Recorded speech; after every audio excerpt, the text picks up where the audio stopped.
বিষ্ণু তার পরিবার সহ ঘুরতে যাচ্ছে কুতুম্বিনীর বাগান বাড়িতে। বিষ্ণুর অফিসের একজন কলিগ তার সাথে এ বাড়িটি সম্পর্কে বেশ গল্প করেছে। তার কথায় যেন এ বাড়িটি রূপকথার গল্পের মতো। তাই এসব শুনে বিষ্ণুর ভীষণ ইচ্ছা হয়েছে এ বাড়িতে একদিনের জন্য হলেও সে ঘুরতে আসবে। তাই একটু সুযোগ পেতেই সে তার পুরো পরিবার নিয়ে এ বাড়িটির উদ্দেশ্যে রওনা দিয়েছে। স্টেশন থেকে কুতুম্বিনীর বাগান বাড়িটি বেশ দূরে নয় বলে ট্রেন থেকে নামার পর তারা হেঁটেই রওনা দিয়েছে।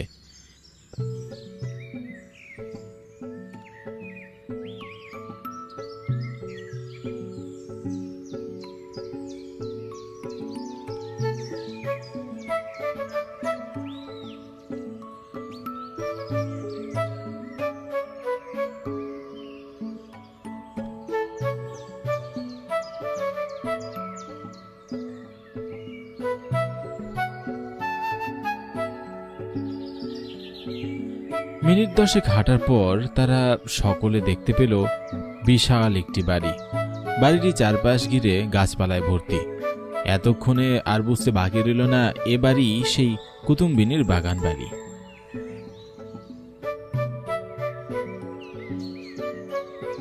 আস্তে আস্তে তারা বাড়ির সদর গেট অব্দি চলে আসলো। দরজাটি লাগানো দেখে বিষ্ণু দরজায় ঠকঠক করে ডাকতে লাগলো।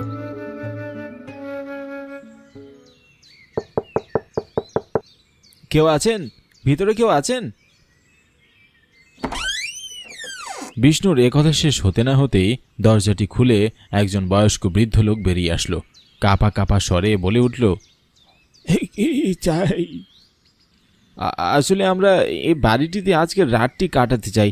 বেশ নামডাক শুনেছি এই বাড়িটির নামে, তাই কৌতূহলবশত বাড়িটিতে ঘুরতে এসেছি। ও তাই এসো তোমরা ভিতরে। বৃদ্ধ লোকটির এমন কোমল আচরণে তারা বেশ স্বস্তি পেয়ে নির্দ্বিধায় তারা বাড়িটিতে ঢুকে পড়ল।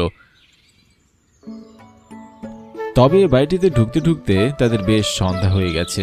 গাছপালায় ভরা থাকায় চারিদিকে একদম অন্ধকার নেমে এসেছে।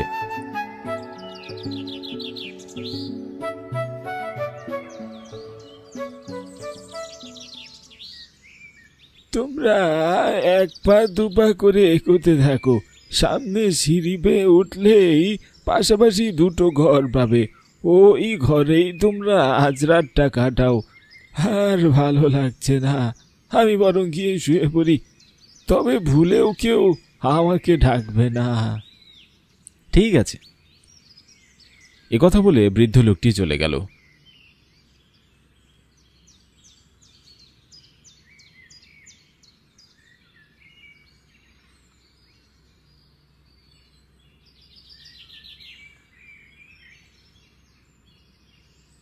বিষ্ণু তার পরিবার নিয়ে সিঁড়ি বেয়ে বেয়ে উঠতে থাকে।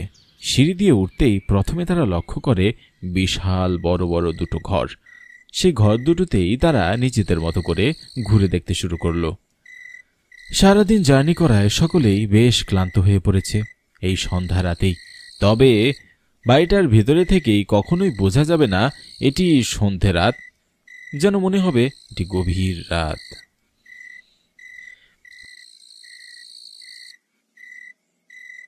বিষ্ণুর একমাত্র ছেলে কবির, সে যেন বিছানায় শুয়ে এপাশ ওপাশ করছে। কিছুতেই তার ঘুম আসছে না। কি করবে সেটিও যেন সে ভেবে পাচ্ছে না।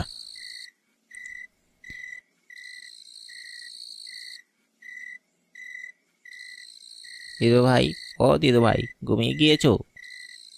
বল দাদু ভাই, এই সময় আবার কি চাই তোর? চলো না একটু ছাদ থেকে ঘুরে আসি, মনটা কেমন কেমন করছে। না দাদু ভাই, এই অপরিচিত জায়গায় হুট করে ছাদে যেতে যে মন চাইছে না। চলো না দিদু ভাই, প্লিজ। ঠিক আছে, চল তাহলে। একমাত্র নাতির কথা রাখতে সীতাদেবী তার নাতিকে নিয়ে ছাদে যাচ্ছেন। সীতাদেবীর বেশ বয়স হয়েছে, আগের মতো তেমন শরীরে বলও নেই। তবে কি আর করার, একটি মাত্র নাতির আবদার রক্ষা তো করতেই হবে। তাই দুজনে আস্তে আস্তে গুটি সুটি পায়ে ছাদে যাওয়ার জন্য সামনের দিকে এগিয়ে যাচ্ছে।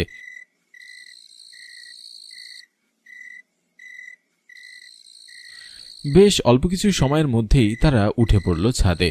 ছাদে উঠতেই তারা দেখে চারপাশে বেশ নিস্তব্ধ, কোথাও কোনো শব্দ কোলাহল কিচ্ছুটি নেই, যেন জনশূন্য এলাকা। চারপাশটিও বেশ অন্ধকার আর থমথমে, চাঁদের আলো পৌঁছাচ্ছে না এ অব্দি। হঠাৎ করেই চমকে দিয়ে কুকুর শিয়ালগুলোর এলোপাথারি ডাক শোনা গেল। তাদের ডাকে যেন চারপাশ আরো বেশি থমথমে আর ভয়ঙ্কর হয়ে উঠল। ছোট্ট কবিরেরও চোখে মুখে স্পষ্ট ভয় দেখা যাচ্ছে। চল কবির, এখন চলে যাই। সীতাদেবী একথা বলে পাশ ফিরে তাকাতেই দেখে কবির তার পাশে নেই। সামনের দিকে তার চোখ যেতেই দেখে কবির ছাদ থেকে এক রেলিং এর উপর দাঁড়িয়ে আছে। এই দৃশ্য দেখে সীতাদেবীর প্রাণটাই যেন বেরিয়ে যাওয়ার অবস্থা হচ্ছিল। তিনি নিজেকে সামলে নিয়ে তাড়াহুড়ো করে এগিয়ে গেলেন কবিরের দিকে।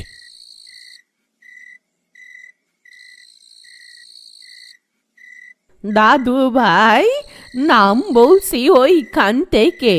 কি করছিস কি? ওইটা কি খেলার জায়গা? দিদিভাই লাফ দেই, বেশ মজা হবে। না দাদু ভাই, না। দিদিভাই কি হয়েছে? কে কে? আমি দিদিভাই।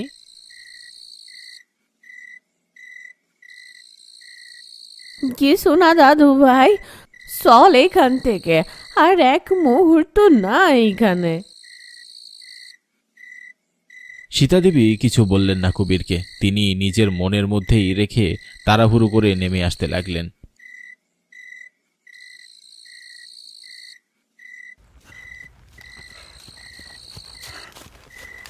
কবির, আওয়াজ যাস না, দাঁড়া, পরে যাবি তো। কবির, বাবার কথা শুনতে হয়। বিষ্ণুর এ কথা যেন কিছুতেই কবিরের কান অব্দি পৌঁছল না। সে তার নিজের ইচ্ছা মতো দৌড়িয়ে যাচ্ছে, কিছুতেই থামছে না। দৌড়াতে দৌড়াতে হঠাৎ করে কবির ধপ করে ছাদ থেকে পড়ে গেল। কবির! এমন দুঃস্বপ্ন দেখে নীরা চমকে লাফিয়ে উঠল বিছানায়। সে ভয়ে এখনো যেন ঘামছে। ভয়ে তার হাত পা ধরধর করে কাঁপতে লাগলো। মায়ের মন যেন তার সন্তানের জন্য ছটফট করতে লাগলো। কিছুতেই যেন আর শান্ত লাগছিল না। ভীষণ ভয় পেয়ে গিয়েছে এমন ভৌতিক স্বপ্ন দেখে। নীরা তার মনকে শান্ত করে আস্তে আস্তে নিঃশব্দে বিছানা থেকে উঠে বাহিরে বের হয়ে আসতে লাগলো। বাহিরে বের হতে এসে আশেপাশে কিছুটি দেখতে পেল না। চোখ দুটো যেন অন্ধকারে মিলিয়ে যাচ্ছিল। কোথাও কোনো আলো বাতাস সে দেখতে পাচ্ছিল না। পুরো বাড়ির নিছক কালো অন্ধকারে ঢাকা। তারপরও সে মনের আন্দাজে সামনের দিকে এগোতে থাকলো। ঠিক সে মুহূর্তে এক অদ্ভুত আওয়াজে সে চমকে উঠল। তার বুকের ভেতরটা যেন মোচড় দিয়ে উঠল। এমনই এক অদ্ভুত আওয়াজ শুনল যে তার কিসের আওয়াজ সে তা উপলব্ধি করতে পারছিল না। এদিকে তার মনটাও বেশ কুডাক ডাকছে। এমন অন্ধকারে কিসের আওয়াজ ভেসে আসতে লাগলো তা দেখতে এসে আর পাশের ঘরে না গিয়ে সিঁড়ি বেয়ে নিচের দিকে হাঁটতে থাকলো। হাঁটতে হাঁটতে এক পর্যায়ে সে সিঁড়ি বেয়ে নিচে নেমে পড়ল। তৎক্ষণাৎ তার চোখ দুটো জানালার দিকে গেল। জানালার পাশে যেতে সে দেখতে পেল আরেকটি কালো মূর্তির অবয়ব। সাথে সাথে পুরো বাড়ি কাঁপিয়ে হাহা করে কেউ একজন হেসে উঠল।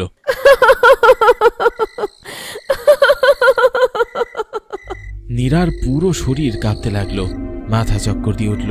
ঠিক সে সময় তার কানের পাশে কেউ এসে বলে উঠল, এ বাড়ি আমার। এ বাড়িতে কেউ থাকতে পারবে না, কেউ না।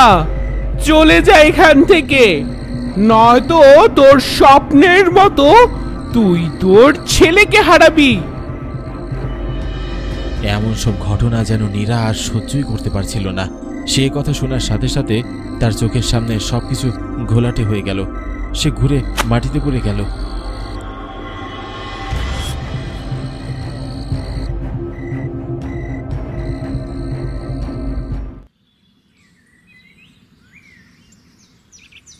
গতরাতের ঘটনার পর নীরার জ্ঞান ফিরতেই সে তৎক্ষণাৎ তার স্বামী, সন্তান আর শাশুড়িকে নিয়ে বাড়ি থেকে বেরিয়ে আসলো।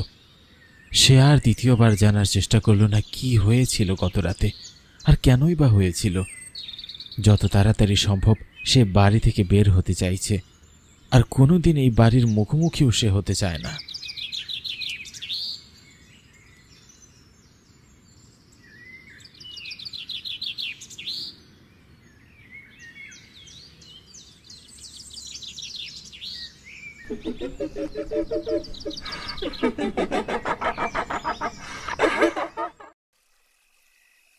সেদিন সন্ধ্যায় আমি খুব মনোযোগ দিয়ে পড়াশোনা করছিলাম। আর কিছুদিন বাদেই আমার পরীক্ষা। হঠাৎ গলা ছেড়ে কেউ আমার নাম ধরে ডাকলো। অগ্নি, অগ্নি বাড়িতে আছিস? কে কে ডাকছে?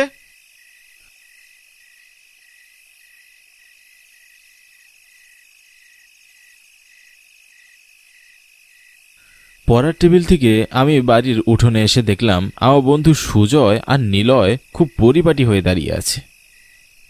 আরে সুজয়, নিলয়, তোরা আজকে তো তোদের খুব সুন্দর লাগছে রে, সেজে গুজে এই ভোর সন্ধ্যাবেলা কোথায় যাচ্ছিস? এই কিরে অগ্নি, তুই ভুলে গেলি আজ রাতে না আমরা আমাদের মেলায় যাওয়ার কথা? হ্যাঁ রে অগ্নি, তুই এখনো রেডি হোসনি? তুই কি মেলায় যাবি না? ওহো, আমি না একদম ভুলেই গিয়েছিলাম। তোরা একটু দাঁড়া, আমি এক্ষুনি মাকে বলে আসছি। মা, ও মা।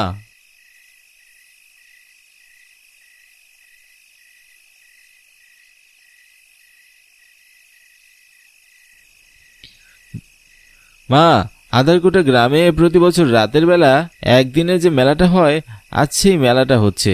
আমাকে সুজয় আর নিলয় নিতে এসেছে, আমি ওদের সাথে যাব। মা, মেলা শেষ হতে তো অনেক রাত হয়ে যাবে যে, এত রাতে তুই বাড়ি ফিরে আসবি কেমন করে রে অগ্নি? তাছাড়া শুনেছি ওই এলাকাটা খুব একটা নিরাপদ নয়, রাতের বেলা অনেক ভুতুড়ে আজব আজব কাণ্ড ঘটে সেখানে। ও নিয়ে তুমি এত ভেবো না। সেরকম হলে আজ রাতে আমরা কেউই আর বাড়ি ফিরবো না। নিলয়ের কাকার বাড়ি তো আধারকোঠা গ্রামে, আর সুজয় তার দিদির শ্বশুর বাড়িতেই থেকে যাবে। মেলা শেষ হতে বেশি দেরি হয়ে গেলে আমিও না হয় মাসির বাড়ি থেকে যাব। আধারকোঠা গ্রামের শেষ ঘরটাই তো আমার মাসির বাড়ি। তুই আজ আসারই দরকার নেই রে বাবা, মেলা শেষ করে আজ রাতটুকু তুই তোর মাসির বাড়িতেই থেকে যাস, কাল ভোরে ভোরে বাড়ি ফিরে চলে আসিস, কেমন? আচ্ছা মা, আমি তাহলে এখন আসি।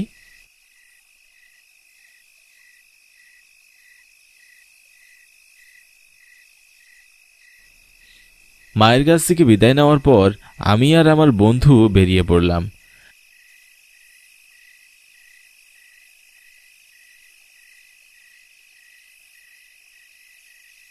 রাস্তায় কোনো রিক্সা পেলাম না, তাই পায়ে হেঁটেই মেলায় যাচ্ছিলাম। অমাবস্যার ঘুটঘুটে অন্ধকারে পথঘাটে কিছুই ভালো করে দেখা যাচ্ছে না। আমাদের গ্রাম থেকে আধারকোটা গ্রামের দূরত্ব প্রায় 4 কিলোমিটার, কিন্তু সুজয় আর নিলয়ের সাথে গল্প করে হাঁটতে হাঁটতে কখন যেন এই লম্বা পথ ফুরিয়ে যায়।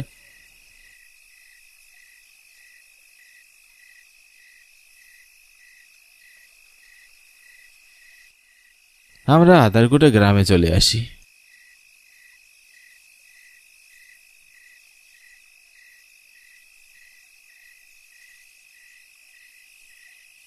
কিরে অগ্নি, হঠাৎ দাঁড়িয়ে পড়লি কেন?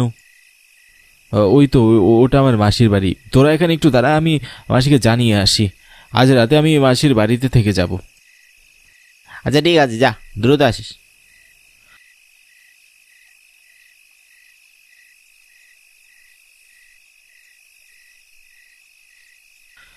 আমি মাসির বাড়ির উঠোনে গিয়ে বেশ অবাক হয়ে যাই।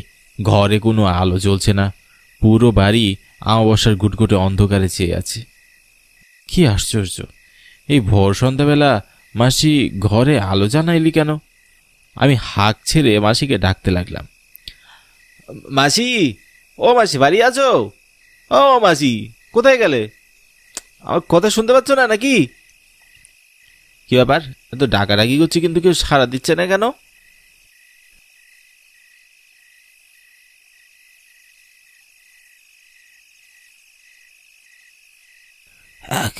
তুমি?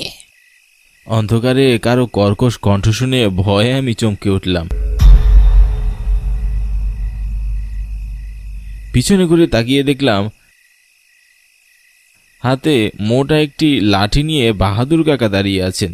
তিনি আধারকোটা গ্রামের একজন প্রহরী। কি হলো, চুপ করে আছো কেন? কে তুমি? এই অসময় এখানে কি করছো? আগে বাহাদুর কাকা, আপনি আমাকে চিনতে পারছেন না? আমি অগ্নি, এটা আমার মাসির বাড়ি। অগ্নি? তোমাকে সেই ছোটবেলায় দেখেছিলাম, এখন কত বড় হয়ে গেছো। বাহাদুর কাকা, আমার মাসির কি হলো? সে কখন থেকে ডাকাডাকি করছি, কিন্তু কেউ ঘরের দরজাই খুলছেন না।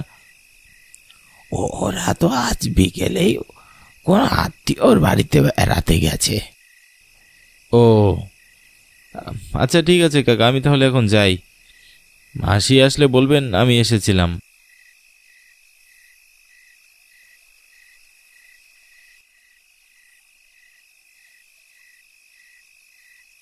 তারপর আমি সুজয় আর নিলয়ের সাথে মেলা দেখতে যাই। প্রতিবারের তুলনায়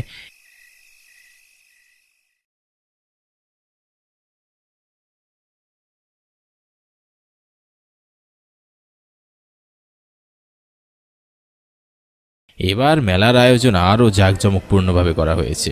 নানা রঙের আলোতে অমাবস্যার ঘন অন্ধকার কেটে গিয়ে পুরো মেলা রঙিন হয়েছিল। অনেক দূর দূরান্তের গ্রাম থেকে লোকজন মেলা দেখতে এসেছিল। আমি, সুজয় আর নিলয় মেলা খুব উপভোগ করি। গভীর রাতে মেলার সমস্ত আয়োজন শেষ হয়। তারপর যে যার মতো বাড়ির উদ্দেশ্যে রওনা হয়। অগ্নি, এত রাতে তোকে একা বাড়ি ফিরতে হবে না। তোর মাসি যেহেতু বাড়িতে নেই, তুই আমার সাথে চল। আজ রাতটা তুই আমার দিদির বাড়িতে থেকে যা। তোর দিদি মাত্র কিছুদিন আগেই বিয়ে হয়েছে, এখন আমি তোর সাথে ওই বাড়িতে গিয়ে ওটা ঠিক হবে না। দেখ, তাহলে আমার কাকার বাড়িতে চল অগ্নি, কিন্তু তবু তুই এত রাতে একা একা যাস না। এই গ্রামের রাস্তাঘাট খুব একটা ভালো না। তোরা আমায় নিয়ে তো ভাবিস না তো, আমার কিছুই হবে না। দেখবি আমি ঠিকভাবে বাড়ি পৌঁছে যাব। তাছাড়া অনেকটা পথ তো, তোরা আমার সাথেই থাকবি। আমরা তিন বন্ধু নানান গল্প করতে করতে হাঁটছিলাম।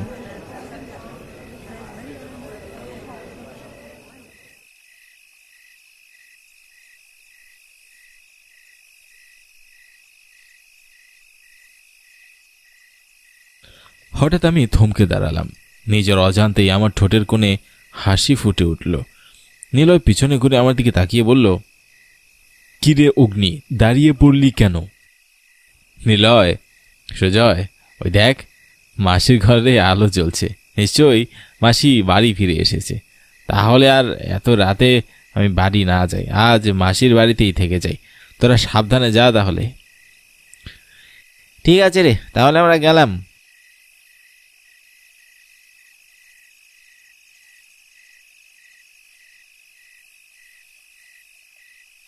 সুজয় আর নিলয় চলে যাওয়ার পর আমি মাসির ঘরে গিয়ে দাঁড়ালাম। মাসি, ও মাসি, ঘরে আছো? ঘরের ভিতর আলো জ্বলছে, কিন্তু কারও কোনো সাড়া শব্দ নেই। আমি বেশ অবাক হয়ে দরজায় হাত রাখতে আচমকা ঘরের দরজা খুলে গেল। ভয়ে আমি চমকে উঠি। দরজা খোলার পর আমি দরজায় কাউকেই দেখতে পেলাম না। নিশ্চয়ই প্রিয়াঙ্কা আমার সাথে মজা করছে। প্রিয়াঙ্কা মাসির একমাত্র মেয়ে। আদরে আদরে বড্ড পাজি হয়েছে মেয়েটা। আমি ঘরের ভিতরে প্রবেশ করলাম।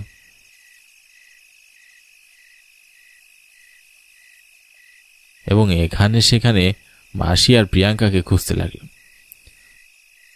মাসি, ও মাসি, প্রিয়াঙ্কা, এই প্রিয়াঙ্কা, কোথায় কোথায় তোমরা? কি আশ্চর্য, ঘরের কোথাও আমি ওদেরকে দেখতে পাচ্ছি না। হঠাৎ লক্ষ্য করলাম ঘরের দরজা বন্ধ। আমার যতদূর মনে পড়ে, আমি ঘরে প্রবেশ করার পরে ঘরের দরজা বন্ধ করিনি। তাহলে নিশ্চয়ই প্রিয়াঙ্কা বন্ধ করেছে। প্রিয়াঙ্কা বড্ড দুষ্ট হয়েছে। রান্নাঘর থেকে পানি পড়ার শব্দ শুনে আমি সেখানে এগিয়ে যাই।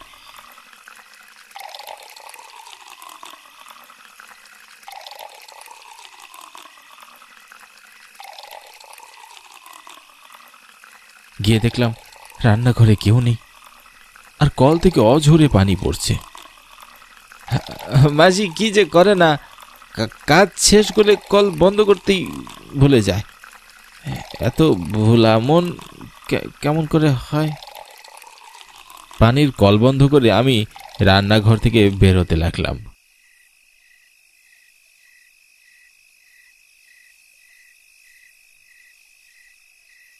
হঠাৎ আবার কল থেকে পানি পড়তে লাগলো।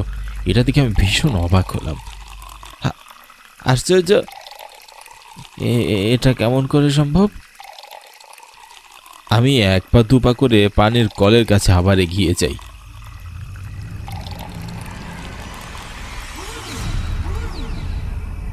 ও কল তুমি বন্ধ করতে পারবে না অগ্নি? ও মাসি, হঠাৎ করে পিছন থেকে কথা বলার অভ্যাস তোমার গেলই না। আমি খুব ঘাবড়ে গিয়েছিলাম। কিন্তু মাসি, তুমি আমার সামনে এত লম্বা ঘুমটা দিয়েছ কেন? আর প্রিয়াঙ্কা কোথায়? ওকে দেখছি না। মেলা দেখে এসেছো, তুমি খুব ক্লান্ত, ঘরে গিয়ে বসো, আমি তোমায় খাবার দিচ্ছি। মাসির কথা শুনে আমি বেশ অবাক হলাম। এর আগে কখনো মাসিকে এতটা গম্ভীর হয়ে কথা বলতে দেখিনি। জানি না আজ কি হলো। কি হলো? যাও। হ্যাঁ, যাচ্ছি।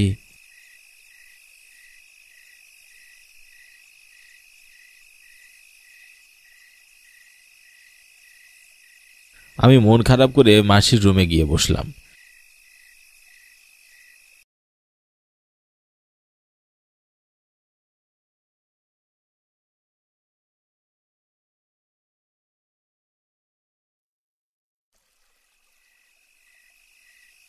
কিছুক্ষণ পর এক থালা আমার সামনে মাসি এগিয়ে দিয়ে বলল, খেয়ে নাও।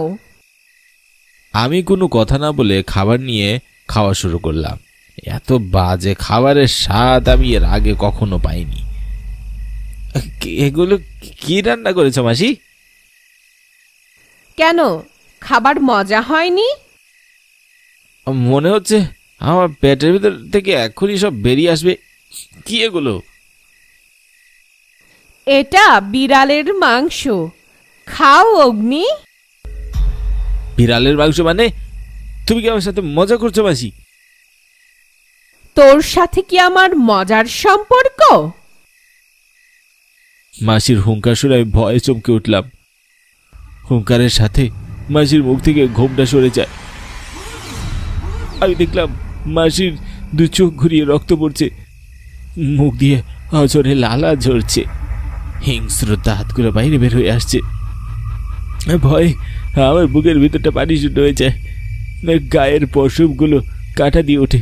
আমি বুঝতে পারলাম আমার মাসি নয়, এ কোনো ভূত। প্রচন্ড জোরে চিৎকার করে খাবারের থালা ফেলে দিয়ে আমি দৌড়ে পালানোর চেষ্টা করলাম।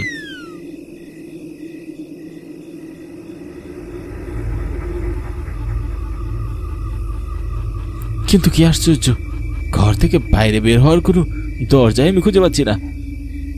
পুরো ঘরের কোথাও কোনো দরজা নেই। নিজেকে খুব অসহায় মনে হচ্ছিল। কি করব বুঝে উঠতে পারছি না।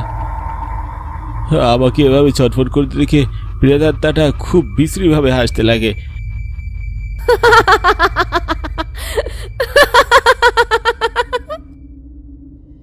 বুকের ভিতরের প্রাণ পাখিরা দুকদুক করছে। ভয় আমার প্রাণ যায় যায় অবস্থা। প্রেতাত্মাটা তার ধারালো হাত দুটো আমার গলায় চেপে ধরল। এমন সময় মাসি আর প্রিয়াঙ্কা তান্ত্রিককে নিয়ে ঘরের ভিতরে প্রবেশ করলো। তান্ত্রিক ঘরের ভিতরে পা রাখতে প্রেতাত্মাটা হাওয়ায় মিলিয়ে গেল।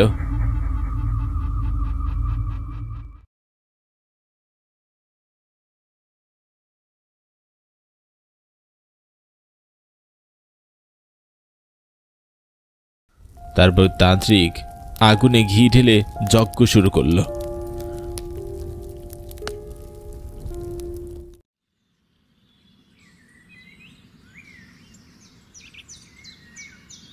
ভোরের আলো ফোটার পর যজ্ঞ শেষ হয়। যজ্ঞ করে তান্ত্রিক ঘর বন্ধ করে দেয়। আর কোনো ভয় নেই মা, আমি ঘর বন্ধ করে দিয়েছি। আশা করি এখন তোমরা নিরাপদেই থাকবে। আচ্ছা তান্ত্রিক মশাই।